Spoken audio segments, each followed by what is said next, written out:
Welcome to RCR Wireless News. I'm Martha DeGrasse, and I'm here with Ken Sandfeld. Ken is president of SOLiD in America. Thank you very much for being here. Thank you, Martha. Thank you for having me. We really want to hear about what's happened with SOLiD just this week, actually, as far as becoming more closely integrated with SOLiD in Korea.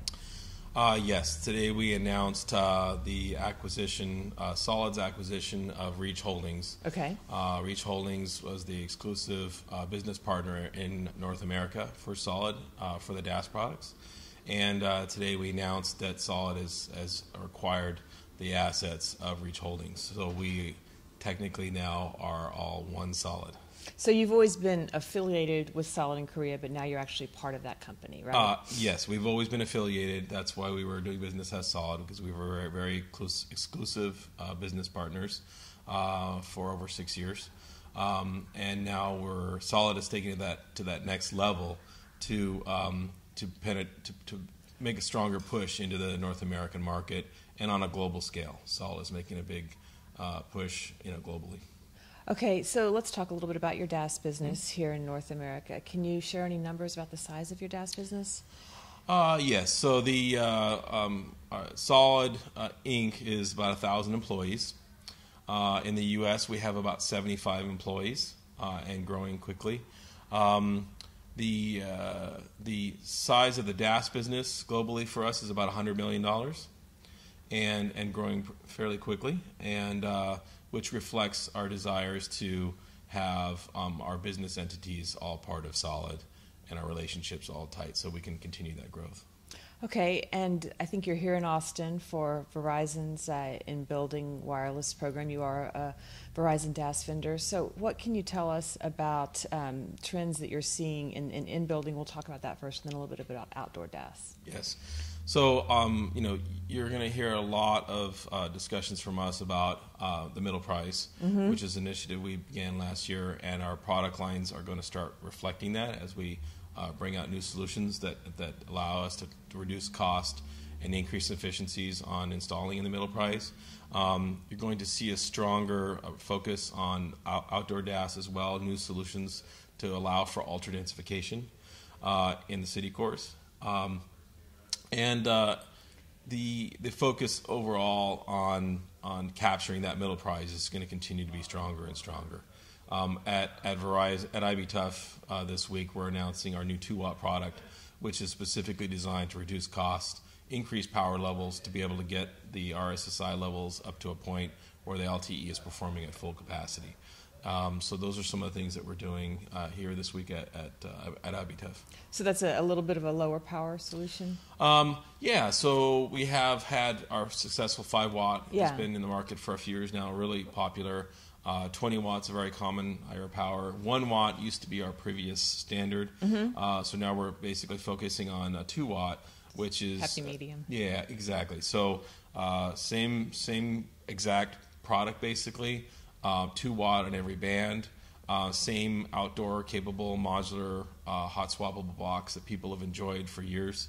That has all of our products currently are enjoying a less than 1% failure rate, and we've been able to prove that over 6 years. So it's a very established, reliable product, and that's what we're showcasing here at the event. Okay, all right, great.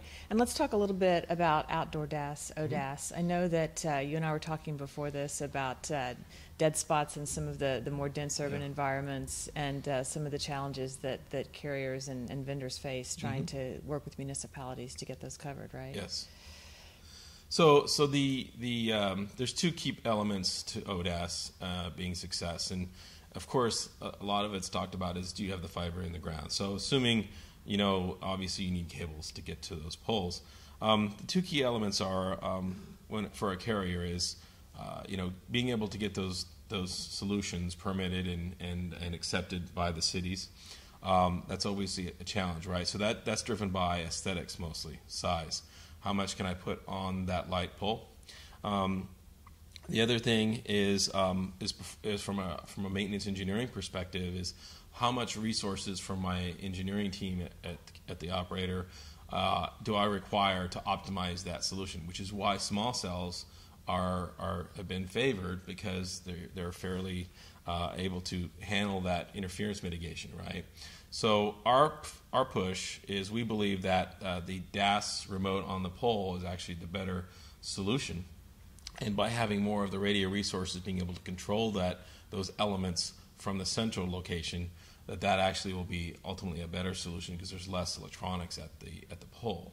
However, both solutions are going to continue to be prevalent. Right. And do you see a lot of concealment solutions to enable better aesthetics on the pole, and oftentimes more than one radio on a single pole? Yes. So I think what we're going to see more of is we're going to see more concealment solutions, creativity on the concealment, and what we're going to see from vendors like SOLiD is we're going to see much smaller solutions, okay, much lower power solutions, and a higher ability to handle more bands. The solutions, like for example with small cell, are typically limited to a few bands, whereas the DAS solutions, we're doing 7, 8 bands out of a box. So that really changes the formula in terms of the capacity that we're able to develop. After all, the goal is densification, right? So we're trying to add a high degree of capacity at every pole. But even with 7 or 8 bands, it's still typically single carrier? Not with the DAS solution. With the DAS solution, you can run multiple operators. Now, with ODAS, it's kind of been the trend that there's only going to be one operator on it. Well, I believe city CIOs and city planners are going to need to reevaluate that idea, because the reality is co-locating on a macro pole has always been acceptable. Right. So if the technology is available, what's wrong with putting multiple people on a street pole? Right now, the limitation is you can't fit enough stuff on it. So I believe what you're going to see is technology trends driving that size down. The aesthetics will improve, and I think you're going to continue to see improvements in that area for ODAS. And then, of course, SON, which you talked a lot about at IBTUF this week. SON is critical, right? The DAS can no longer just be this dumb element. It actually has to be able to integrate with the radios very carefully so it can handle that SON. And it needs to be able to do that on a remote basis, because people don't want to roll a truck to adjust those things. They want it taken care of. They want the sensors essentially to be at the pole so that the street element can adjust itself without having to roll trucks and figure out problems, interference problems. So can the sensors and the SON also help with maybe some dynamic capacity, so that one street corner has more capacity at one time, or that doesn't happen? I don't think that. So if it's designed well, that happens at the central office level. Okay. If it's designed well, that all those capacity decisions on dynamic or otherwise are actually made at the central office, so the carrier has a lot of control at that point. What's happening at the pole is whatever the carrier commands. Yeah. Whatever services, however much more they need to push there, it's really going to be driven at a central location, and that pole is just going to execute what they need to be able to get done. Which means you're really only limited by the amount of watts, RF watt power, that you can deliver at that location. That's really your only limitation.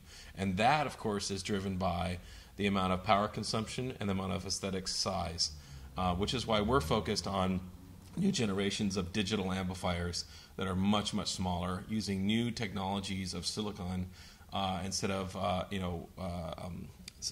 LDMOS types architectures for using GaN technology, gallium nitride. Really? Yes, and that's it. Currently, the costs are slightly higher, but the energy levels of performance are much better. Lower power consumption, smaller size, cooler operation, which means you may not need fans. No one wants to hear a fan on the street level device. It needs to be silent, right? They don't want to hear a loud buzzing noise as people are walking around. It's just more noise in the city, and the city officials aren't going to allow that kind of thing. Now, in using the GaN, do you think you're unique among the DAS vendors, or is that a trend? I'm not sure what they're doing behind the scenes. Yeah. I know that it should be a trend.